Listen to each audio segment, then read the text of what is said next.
Ahoy, and welcome into another mind-expanding episode of Not Allowed to Die, your podcast about mental health treatment, where I, Dan Megler, social worker and life enthusiast, answer your questions and peel back the curtain of what is the therapist really thinking when they're going through some sort of mental health treatment process with a client. If you have questions for me or for my co-host, Mariska, the three-tooth Patterdale Terrier, email us at dmaiglerlcsw@gmail.com. Mariska wants me to remind you that we are also creating this podcast in part to draw attention to Pause for Patrick. Pause for Patrick is a nonprofit organization dedicated to bringing the love of animals to people who need it the most. So if you know a young person, 30 and younger, who could benefit from having an emotional support animal, tell them to go to pauseforpatrick.org and they can get help getting it with adoption fees if they adopt from a shelter, or if they need an emotional support animal letter, then we can connect them to someone and Pause for Patrick will pay the fee. So Mariska's also, if you listen, you can hear that she is not licking her paws. And despite that it's very cold and she does not like the cold, we know what that means. We know it means that you, dear Mariska Bites, you Mariska Tears, have been doing a good job of rating, reviewing, and telling a friend about the podcast and following. So make sure we do that. So click that follow button on whatever platform that you're listening. Mariska is having trouble controlling herself and her bladder, but not because of her other bladder issues, which we've talked about. She's having trouble because she's so excited because we have a guest, and we have not had a guest in over a year. So when I decided it was going to be a time to come back to having a guest, I knew I needed to go to someone who would be excellent. I went to a Teen Makeler Hall of Famer. So, a longtime friend of mine and a person who's done a lot of roles in the mental health world. So we're just delighted to welcome in DaMonique, who is currently working for DCFS. And we're going to be asking a lot of questions about her process and how she got there. So we're so excited to have you on the show today. So thank you for coming on. Of course. Thank you for inviting me. I always love doing these things. Well, so can you tell us a little bit about your journey and what brought you to working for DCFS? So, and to clarify for everyone, Department of Children and Family Services. Some states might call it Child Protective Services. Yes. So I also have a pet. So if you hear meows, that is my cat in the background. But how I got involved is one of those weird domino effect situations. So my previous employer was a nonprofit organization that services children with disabilities in a residential setting. So we had a small community, and I was a case manager there. And some of the clients that I had were DCFS youth in care. And so I had, an interdisciplinary teams. I would speak with their DCFS caseworker a lot, and they kind of just told me about the job. And just for me personally, I work for non-for-profit and I couldn't actually make ends meet, unfortunately. Sometimes that's just how it is. And the caseworkers told me about the job and they thought I'd be really good at it. So I applied, and like 8 months later, finally heard back and I was hired. So I've been doing it. I guess my official first day was August 16th of 2023. Okay. Wow. Mm-hmm. Yeah, I mean, that's one of the great tragedies of the helping professions is that people who Mm-hmm. are doing the hardest work are often compensated the least. And I know I had to move on from, I think, my first 4 or 5 jobs because I also had to bartend on the side. I also had to do other things. And so Yeah. in order to be able to pay off student loans, to pay for things, so DCFS was giving you some of that stability and, Yes. a little bit of better paycheck.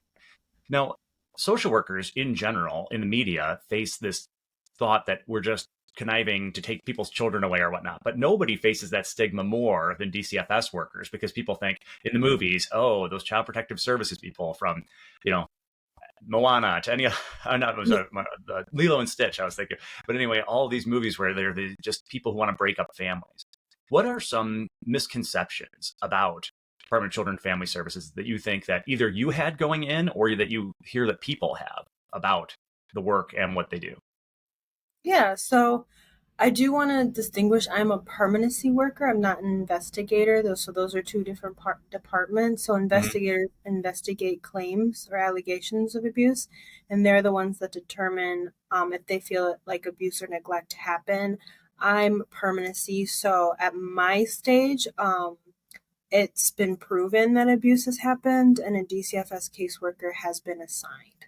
Um, a couple things is there's intact family services. So that's where if an abuse or neglect happened, but it's not severe enough to the point where we feel like the child needs to be removed from the home, they will stay in the home and a worker is assigned, and the parents will go through the DCFS process and services while their child remains at home. This is, I think, actually a little bit more popular, or it happens more frequently than actually removing the child from the home. I would say, because every worker does have training, I think it's like a month worth of training, and then just training throughout your time at DCFS. I think something that surprised me is like the amount of concrete evidence that is needed to actually take a child from the home. I think like you said, there is this myth that we just want your children and we don't care. And it's like, that's after like going through the process and learning about our policies, it's to the point where if I or anybody listening, if you know anyone whose kids were taken, I would say 9 times out of 10, something severe happened. And because we just don't have enough, we don't have the amount of resources that we would want, or the amount of traditional foster homes that we need to actually handle the kids that need to be placed outside of the home. So we are not just taking kids for the fun of it. We don't have the resources or the money to even do that. That I would say that's the biggest myth that I learned, that I tell everybody, like, I know I'm talking about on the podcast, but even in my personal life, when people ask me about foster care, I will tell them, if you know anyone whose kid was taken, it's probably for a good reason, and it's not just because we're bored, and you just need to find something to do. It's really stressful. Yeah, and I think that's the state, of course. Why would they want these children? Yeah. And it's so hard to find enough placements. Now, you talked about your job, I think, when you'd say kind of permanency care or whatnot, but trying to help families that are going through something. So even if some abuse has happened, one of the things I've learned about is that the goal often of Child Protective Services is to help maintain those families, give them education, counseling, support. So because perhaps abuse was happening out of ignorance of different parenting styles and techniques. Yes. And so if they can keep those kids or a lot of times many kids are placed at the home of a relative. So if they can, they're going to try to put those kids there. They're not trying to pull kids totally away from their families. So what is your work now when you say permanency? Are you talking about helping maintain foster care placements or kids who are in group homes like you used to work in, helping to make sure that they're doing okay? So tell me a little bit about the day of the life in your work. Yeah, so permanency worker is, every case will have a goal, right? A goal to achieve. Most of the goal is return home. So as a permanency worker, we're trying to find permanency. And so permanent placement usually is a return to their family. And you're absolutely right. There is a lot of policies that dictate where we can place a kid, and there is priority placement. So a relative will always be first over a traditional foster home where the parents do not know the child. In fact, if the dad is not involved at all, we do a lot to even find the dad first, and try to place the child with the father before we do other relatives. So it's father, then relatives, then victim kin. We ask parents, is there anyone that that you trust? We'll place your child with them before we even look at a licensed foster home with strangers. So I'm glad you brought that up. But my day-to-day life is, when I'm assigned to a family, I try to schedule integrated assessment, which is like a 2-3 hour long interview with a third party that speaks to the parents, the children, the foster placement, as well foster parents, to see if they can give any insight to the children's behaviors. And an integrated assessment, the end goal is to find out what services are actually needed. So then my job is to then refer out family members, parents, siblings, children to those services. I would say 9 times out of 10, or maybe 100% of the time, individual therapy is given out to everybody. Like, I don't even need an integrated assessment to know that I will be recommending individual therapy. With parents, it's always typically individual therapy and some kind of parenting class. And these, like I said, with the family remains intact, these are services that the parents will have to do if their child remains in their care.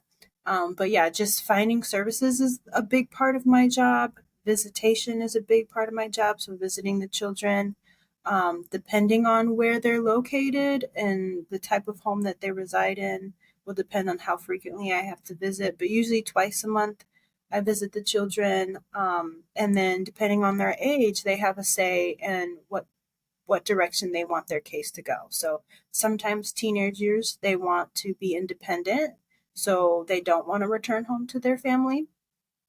Sometimes they're with an adult that they would prefer to stay with, and then we move towards guardianship instead of return home.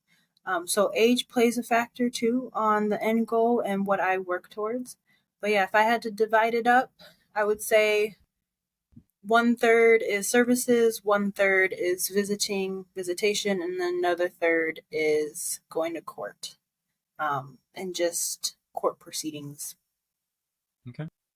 What are some of the biggest frustrations that you face in whether dealing with the bureaucracy of working system or just feeling like, oh gosh, I wish there were more resources for, I wish there were more homes I could place people in, or I wish there were more therapists to refer to. Like, where are you feeling the biggest frustrations, in a day-to-day? Like, what are there shortages of that you just, man, if I could have had a magic wand and I could help this system out, what do you feel like there's a big need for? It's funny because my mind went completely different direction than the Go ahead, examples go that wherever you your mind gave, took so you. I don't know. I would say my biggest frustration is actually with the parents. Um,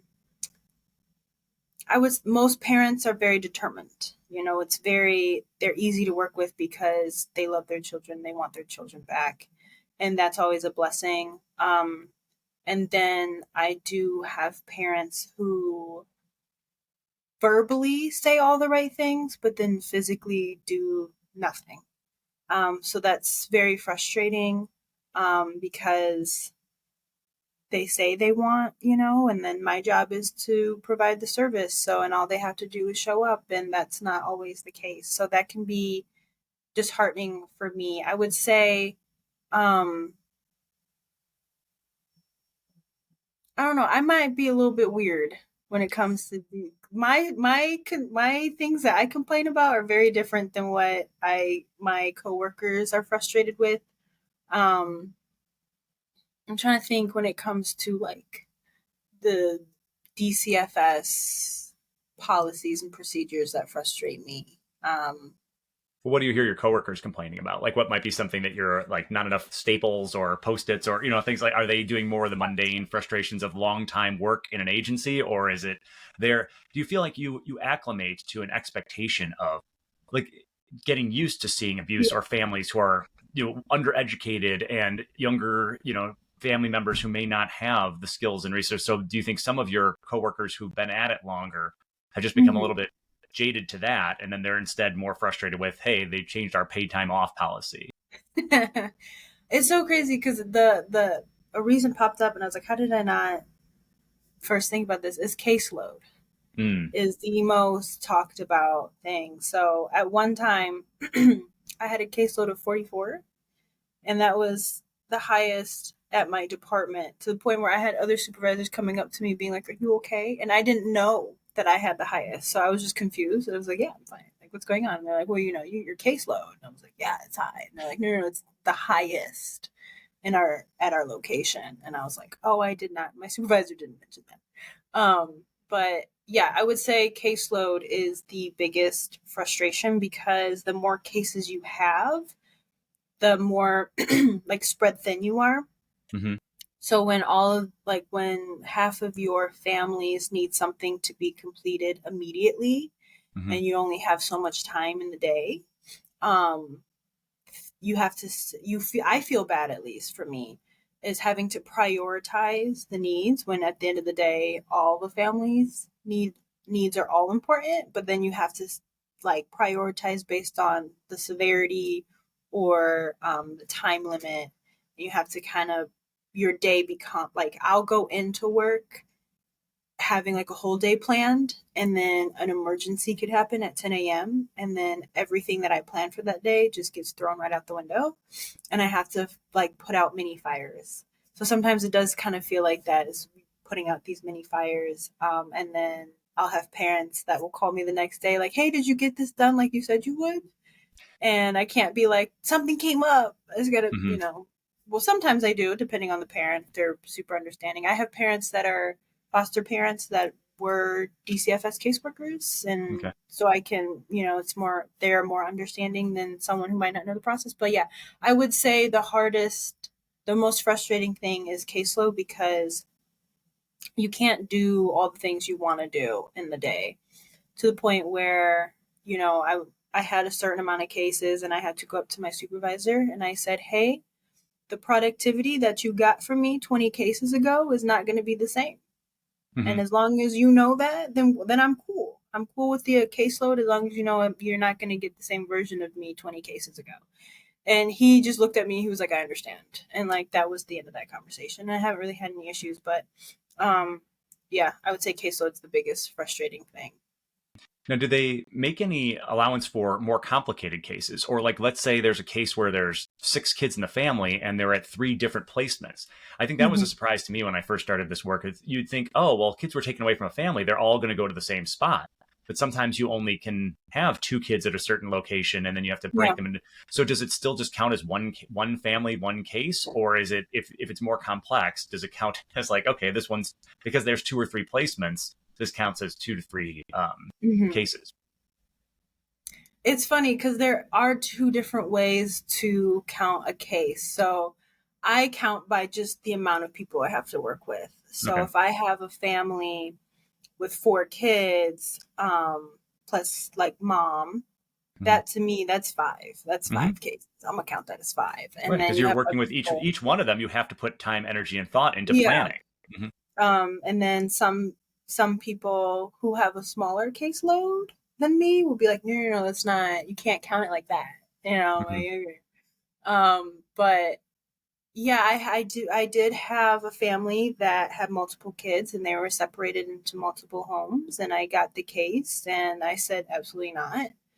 And I found a grandma, and within a week I picked them all up from all their foster placements and I dropped them off at grandma's, because that was just too much, and I didn't understand why that was. And when I found out the reasoning of why they were separated and not placed with grandma, I corrected that immediately. So Just, and I know you probably don't want to talk about specific cases, but in general, what might be a reason why people might, what might be a sort of bureaucratic oversight or reason why people might not be with a family member? yeah, I mean, depending on the type of abuse, if the abuse causes the children themselves to be aggressive with one another, it might Mm. be in their best interest not to be placed in the same family or in the same home. Um, I know I do have a case like that where, if the children are placed together, like inappropriate sexual behavior might occur. So we have to separate them. There's other instances where if a call comes in at midnight and it's severe, and we do have to take the children into care. And if there's 4 kids, we might not be able to find a family at midnight that's willing to take 4 kids, but we might be able to find 3 families at midnight that might be able to take two, and then one and one. And then so that will happen. And then, if the placements, the next day they're like, well, the child's fine. Like, I'll just, I don't mind just keeping the one child. And, um, we still try to make efforts to, during regular working hours, if something happens at midnight, to then find placement, a couple days later. But if we can't, then they're kept separate like that. Now, let's say an aunt, uncle, grandparent, do they get any sort of financial compensation or support for taking these kids in to help with food, other things like that? Yes. So you have license. No, you have licensed versus unlicensed, and then authorized versus unauthorized.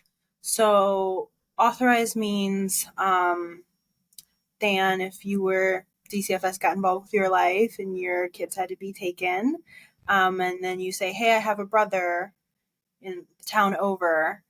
We do a background check, make sure there's no history of abuse or neglect towards children, and we would place them. That would be considered authorized, because a background check was done. There was nothing borrowable. We can place the children there. It's unauthorized if a background check is done and there's something on their record that would prevent us. And this only really happens with teenagers. We would never place a kid in an unauthorized placement. But if I do have teenagers that, I tell them, hey, I can't place you with your aunt or your uncle because they didn't pass the background check. And then they call me the next day and say, well, I'm here anyways, and I refuse to leave. Okay. And if they're like, I think 16 and up, maybe even 18 and up, like we're not going to call the cops on them to have them picked up. If we know their address and the foster parents willing to let us visit the home and they're safe, and then the other way that it can be unauthorized is if they're over the age of 18 and they move out of state. We have to get something called ICPC involved. And a lot of times ICPC will not approve, which is like the Interstate Compact Act. It's basically we're communicating with another state. They do the visits for us, but we're still, the main worker. But a lot of times ICPCs will not approve a youth that's 18 and over. So I have a couple of cases like that where they went to another state. They called me after the fact and said, hey, I'm here. They gave me the address and everything. And anytime a parent is unauthorized, the foster parent's unauthorized, I tell them you will not get paid. Unauthorized means no payment. It means other stuff too, but that's the primary issue that a lot of parents have. Will they get paid or not? So unauthorized just means, hey, this child ran to your home and they want to stay there. You're comfortable with them being there. I cannot authorize your placement. You will not get paid. If you're not okay with that, just so you know, you need to let me know. And then licensed are just individuals. They have a good heart. They want to help children in the system. They go through training. Is it possible that people do it for money? Yeah. And we have to be vigilant of that. But then I'll say all the licensed foster homes that I work with, they're amazing human beings. I haven't had any issues. I know that DCFS is a lot more strict now than I think it was maybe 20 years ago. We have a lot of new policies. But what was the original question? I kind of went on a tangent. It was about that compensation piece. And I remember when I was in grad school, I was a therapist having to go visit homes and do therapy in home for kids.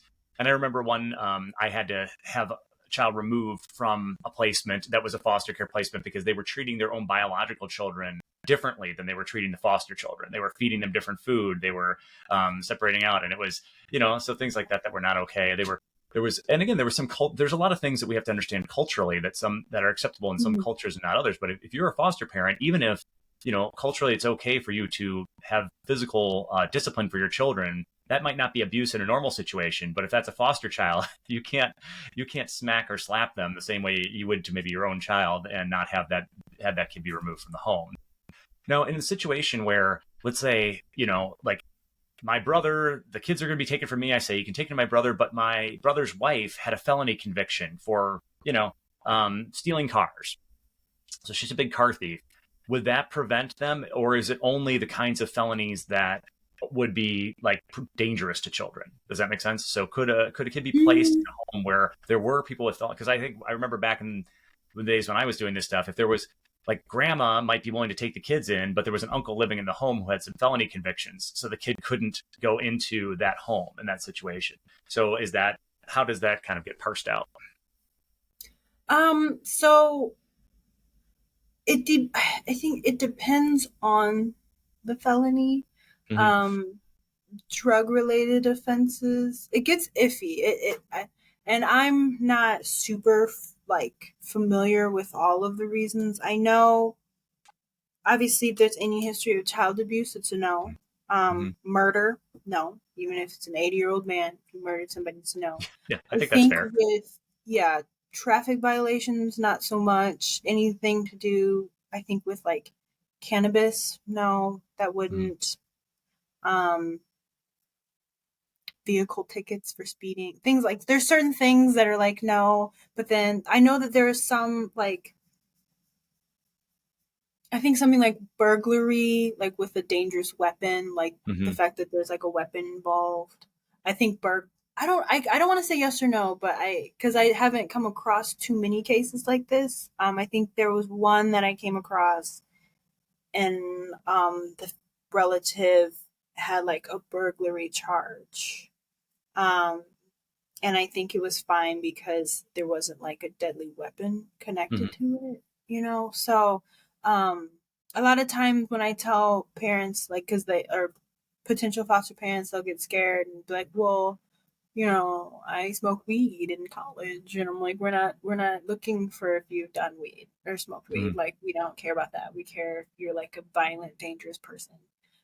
So it just depends. Again, I don't have the complete list of like the yeses and nos, but I haven't come across too many when I do the background check.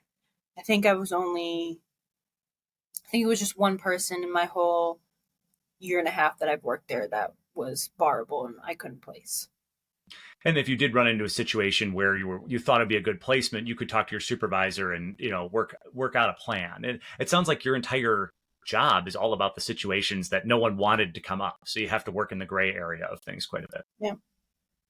Yeah, yeah, family members are compensated. So if your brother hasn't murdered anybody and hasn't abused any children and we were able to place your kids with him, he would be compensated for that. And then the levels of compensation vary depending on the needs of the children. If they're a spec child, they have special needs. Um, Spec agencies may get involved, but then your brother would be paid a different rate, a higher rate if they're specialized. Um, and then the more kids, obviously each kid comes with their own payment. Yeah, I think, and I will say a lot of parents want to know, well, am I going to get reimbursed? And we do reimbursement too. So if a parent paid for summer camp or um, sometimes medical issues like come up and braces and things like that, sometimes DCFS will reimburse for those things as well. And we do clothing vouchers once a year. So as the kid grows, we'll do a clothing voucher. You can go to, I think it's Burlington. It's only Burlington.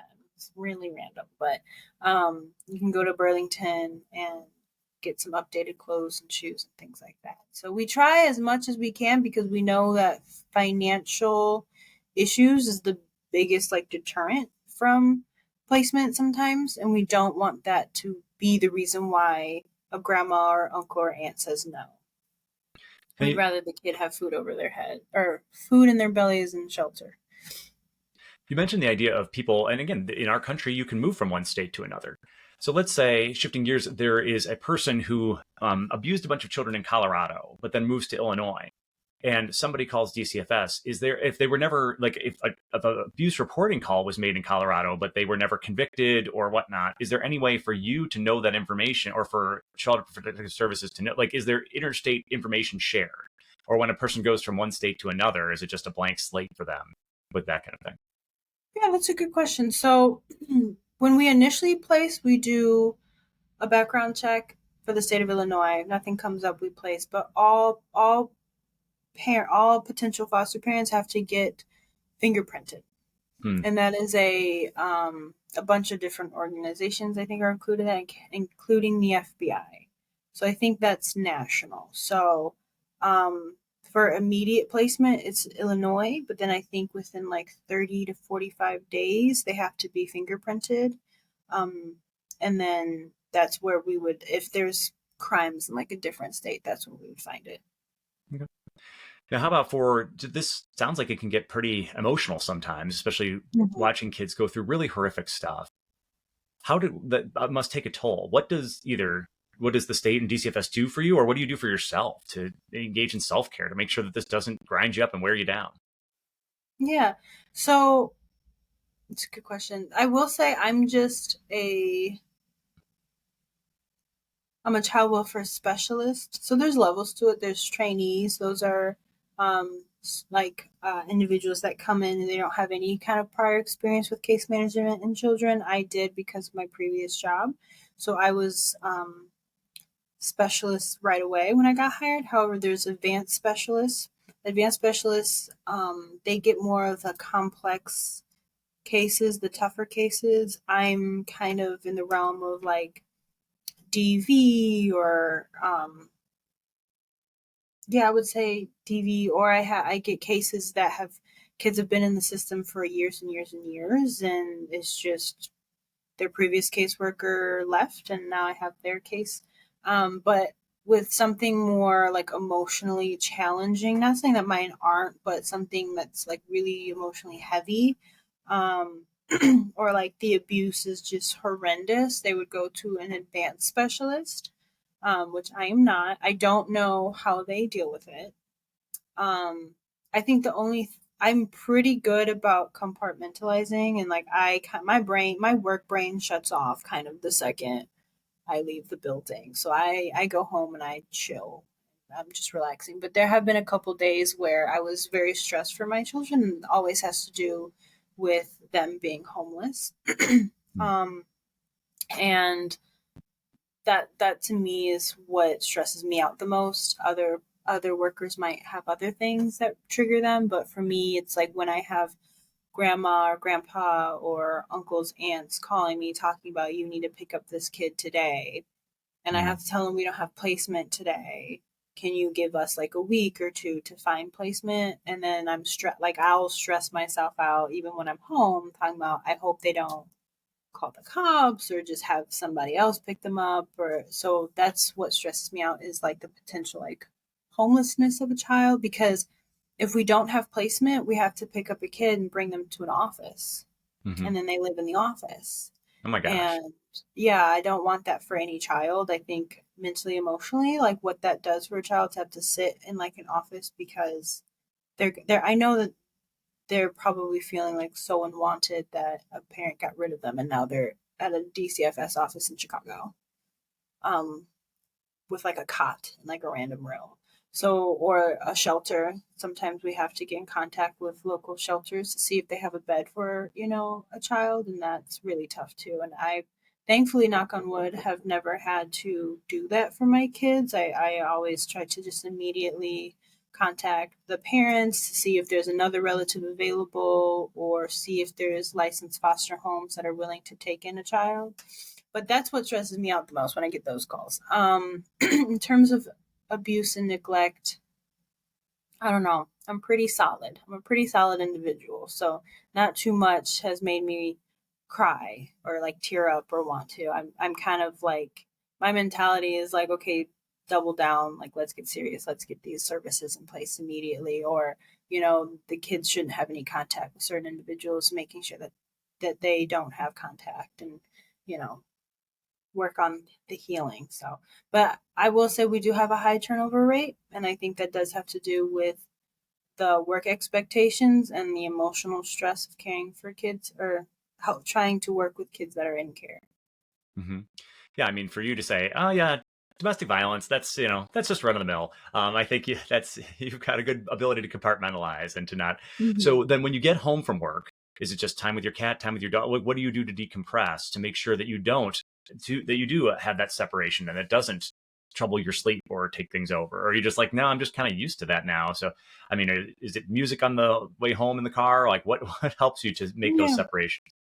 I think in the times that I am stressing about my kids because of like the potential housing issues, I turn to like religion and God, and I'm just like, it's going to be okay. And I'm like, I'm stressing for nothing because it's all going to work out and it's going to be okay. And then I just tell myself that. Or I get stressed in court too, right before court starts. That's another one. Is because if a DCFS caseworker isn't doing their job, there's something called reasonable effort or not reasonable effort, and a worker can be labeled as like not having done reasonable effort to like further the case along. Knock on wood again, I haven't gotten one of those. I've gotten a lot of compliments, and yeah, I'm I sure am you're not going to making get any of the non-reasonable efforts. but That doesn't sound like it. yeah, so that like right before court, and usually what I say is, he who sends me is with me. So it's like the Lord wanted me here. The Lord has me sitting in front of this computer about to log on to church. If he wanted me to be doing this, then the Lord got me and I shouldn't stress. And that calms me down quite a bit too. So yeah, it sounds like faith is a huge resiliency factor for you and in helping to, Yeah. I think, that's such a huge part of almost all suffering can be borne if we can put it into a context. And so for people of faith, I think the faith suffering we can really use that faith in order to help us to say, all right, there can be a meaning and a purpose of what I'm going through or what I'm witnessing for these kids. Mm-hmm. So what's next for you? Do you feel like, okay, I'm going to do 35 years at Department of Children and Family Services? Or what do you think you'd like? Do you want to become one of those more intense specialists? What would you like 5 to 10 years from now? Where would you like your career to be? That's a good question. So I'm actually in the process of trying to become an advanced specialist. I have to go to school. So DCFS does pay for schooling, specifically to get my master's. So I've already applied. I just need a couple letters of recommendation. I wonder where you could get one. Anyways. Yeah, and so once I go to that, because I actually technically don't have a social work background. I fell through the cracks, if you will, because I have a degree in disability and human development, which is like a human service related field, and it's like a minor. And I somehow got accepted. So it's really weird because I'm going to school to be able to do what I'm currently already doing. But once I have my master's, I will be considered an advanced specialist. And then I will get some of the tougher cases, which I am kind of looking forward to. I have passion for certain cases. But I don't know if I'll be doing it for forever.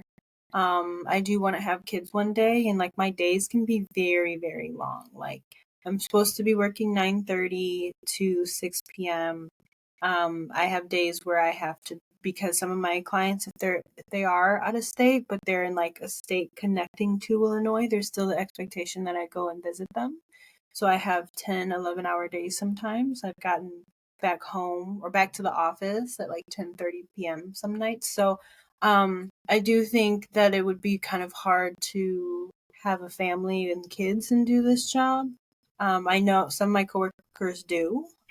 They're married with kids and they still do the job, but I don't know if I have that type of energy in me to try to do both. So I would eventually like to be a school social worker and just kind of have a very similar schedule to my children. Well, and again, I do think though all the experience, and that's one of the greatest things about social work, is that all the life experience you bring to it is really, really useful. So if you do go into any other aspect of social work, I think the background that you've got with protective services and really what social work is connecting people to resources. And that's really what your job day to day is all about. I mean, my undergraduate degree was in history, and then you tack things on and you figure out. So for many of us in the helping field, it's kind of a winding path. Well, as we wrap up here, any kind of messages that you want to give out to people who are listening to this? Again, most people are interested in the mental health aspects and challenges and whatnot of but anything you want to share with the audience about just DCFS and things that they should take away thinking about when they think of child protective services? I think that, and I know we kind of talked about the daunting side of DCFS, but I've also had it where, kids are returned home, and it's amazing feeling. Parents telling me, I'm really glad that I had to do this parenting class. I learned a lot from that. Or, I have parents that have to do the DV, the domestic violence services, and them having a better understanding of what's kind of going on in their own brain of like why they stay in these types of situations or the trauma bond, anything like that. But it can be very, very rewarding. I've had parents who've just openly admitted like, hey, I cannot take care of my child, but the foster parent's doing an amazing job and I would be willing to have them adopt my child. And like that happens with babies usually. And then it becomes a very collaborative effort between DCFS, the biological parents and the foster parents to make sure that the kid is doing okay and an adoption happens. And then everybody involved is very, very happy because the child was able to kind of have a home that they are able to be taken care of. I would say that like there's the cases are very diverse, very, very diverse. But, I've gotten calls where, I closed a case and the parents are crying and they're like, "You were sent from God. Like, you're amazing. Thank you so much. I'm so glad you specifically were my caseworker," stuff like that. So there are like ups to it too. Um, and then also, if you're a person that is really good at multitasking or being able to plan your own schedule, then you would really like DCFS, because it is a lot of, knowing your schedule, and making sure things get done, multitasking, things like that. So, I remember right before I took the job, I again was praying and I told God, I was like, I want to be good at the job because it'll help the kids, not necessarily for the accolades or anything like that. But if I'm good, then everybody benefits from that. And I think it was last week, we had a site meeting and I didn't know this, but we have like a letter that goes out every month for Cook County, and I was mentioned in it because I had the most closed cases. I think I had 13 in the first 6 months of Wow, the fiscal nice. year. And one of the supervisors from a different office was like, "We only have 10, and that's all of us combined." So they're like, "Who is this DaMonique?" And I was like, "That's me." But I didn't know that. So I was like, "Okay, that's cool." But yeah, so DCFS, working for DCFS can be very, very rewarding too. No, and I think that's a great thing to end on is, again, people, when they have these misconceptions, when they think that there's a government boogeyman or whatnot, in general, Mhm. people are out there to help. The help isn't always effective because the resources out there aren't always what we need them to be, what we wish they could be. Mhm. But people are, and again, it doesn't matter whether it's a therapist or a nurse at a hospital or whatnot, people are generally doing the best they can to help out. Yeah. Families do have to advocate for themselves, but having people who really show up and care makes such a Mhm. huge difference. Yeah. I agree. Well, I want to thank you so much for sharing time with me, and I may have you come on again to talk about Yeah, of There's so course. many different topics that you have experience and expertise in. So, Yeah. listeners, if you have more questions for DaMonique about anything, remember to email me at dmaiglerlcsw@gmail.com. And remember to do whatever it takes to get you through this world. You are just not allowed to die.